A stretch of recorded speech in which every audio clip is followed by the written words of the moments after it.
dollar américain. Le dollar américain qui a toujours été un hiver, le Jimmy Trade.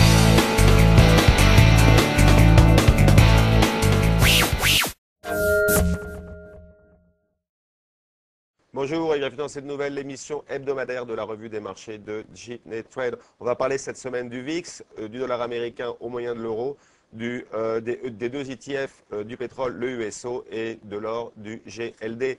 Donc on va voir que le VIX qu'on avait vu, cet indicateur de volatilité du S&P 500 sur la bourse américaine, avait lancé des signaux d'accalmie, donc qui sont confirmés maintenant avec ce qui s'est passé vendredi.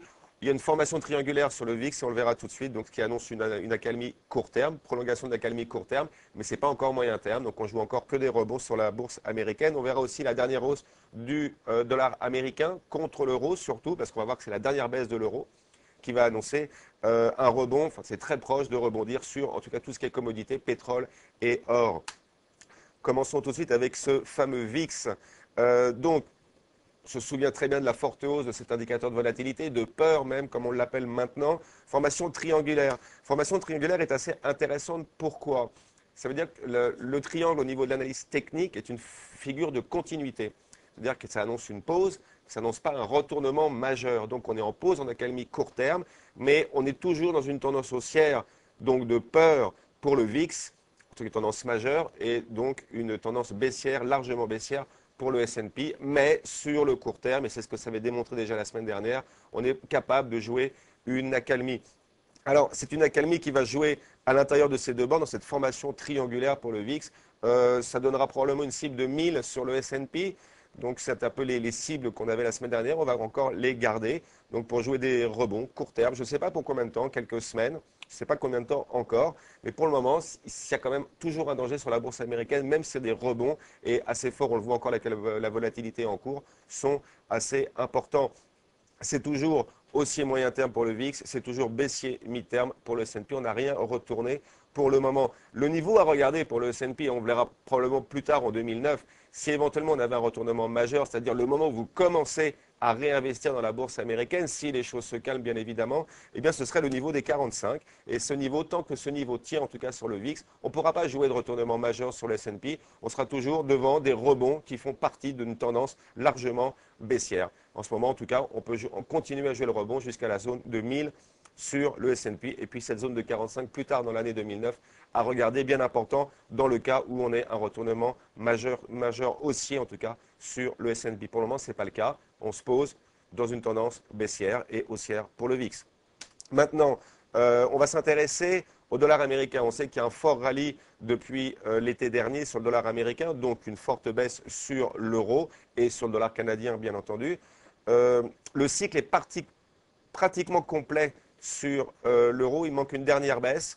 On voit une stabilisation qui a lieu depuis octobre, et c'est ce que fait l'or d'ailleurs depuis octobre, alors que le pétrole continue à reculer, fortement vendu, peut-être un peu trop à mon avis, mais en tout cas on attend une dernière baisse sur l'euro. Il est possible qu'elle n'arrive pas, qu'elle soit petite, qu'elle soit forte, je n'en sais absolument rien. Les cibles sont à peu près à 1,20, 1,15 sur l'euro, ce sont des cibles un petit peu extrêmes, peut-être qu'il s'arrêtera avant, mais il manque une dernière baisse, un dernier jet baissier sur l'euro, une dernière hausse sur le dollar américain, une dernière baisse sur le dollar canadien, en tout cas sur le marché à terme. Alors cette baisse qui va arriver sur l'euro va annoncer des niveaux extrêmement intéressants au niveau d'un fort rebond sur le pétrole et sur l'or. Et c'est ce qu'on a envie de jouer. En attendant que cette baisse se fasse, il faudra vraiment commencer à se positionner sur l'or et l'huile. Je vous dirais très franchement que je privilégierais l'or plutôt que le pétrole, puisque l'or ne fait qu'une correction dans une tendance haussière, alors que le pétrole est carrément en marché baissier. Donc toujours prendre le plus fort au moment où on doit acheter et rebondir. C'est ce qu'on va voir immédiatement c'est ce que j'attends à peu près sur l'euro, donc une divergence qui va arriver sur l'indicateur de force et pour jouer un rebond. Donc ça, à surveiller dans les semaines ou jours qui viennent.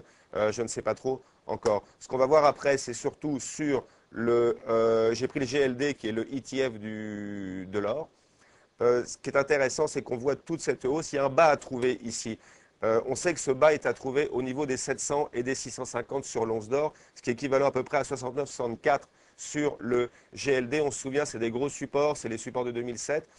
Alors on voit très bien que contrairement au pétrole qui est en gros marché baissier, eh bien l'or ne fait que corriger une tendance qui est largement haussière. Donc c'est beaucoup plus important de se privilégier des achats sur l'or au moment où on va trouver ces niveaux-là et au moment où l'euro aura fait sa baisse et que le dollar américain aura fait sa hausse. Un petit peu compliqué. Je crois qu'on n'est pas très loin de quelque chose sur l'or.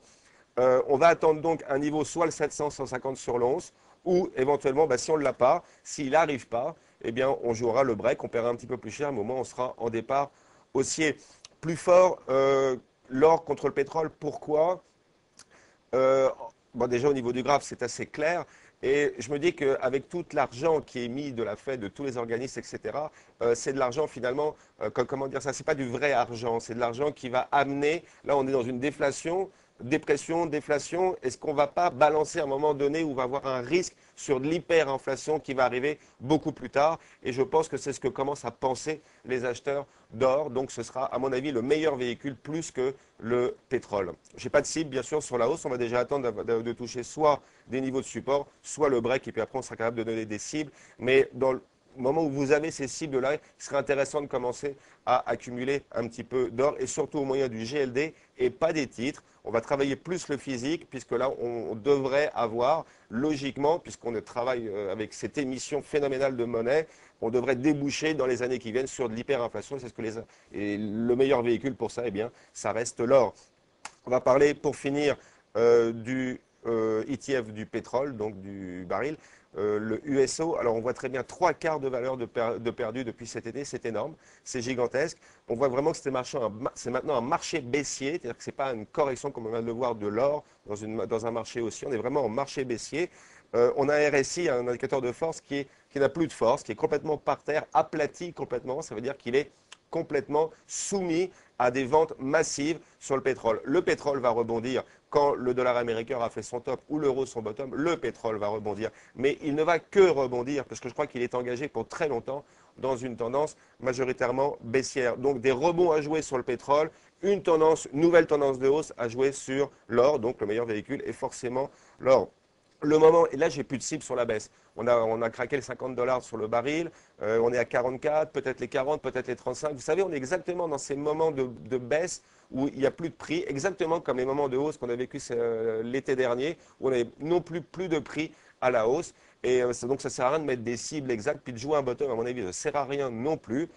Par contre, le moment où il y aura un bottom de défini, on pourra jouer des résistances qui vont se situer 55,70 sur le baril de pétrole, 45,60 sur le USO. Mais encore une fois, ici, que des rebonds à jouer dans une tendance majoritairement baissière, alors que l'or doit être privilégié.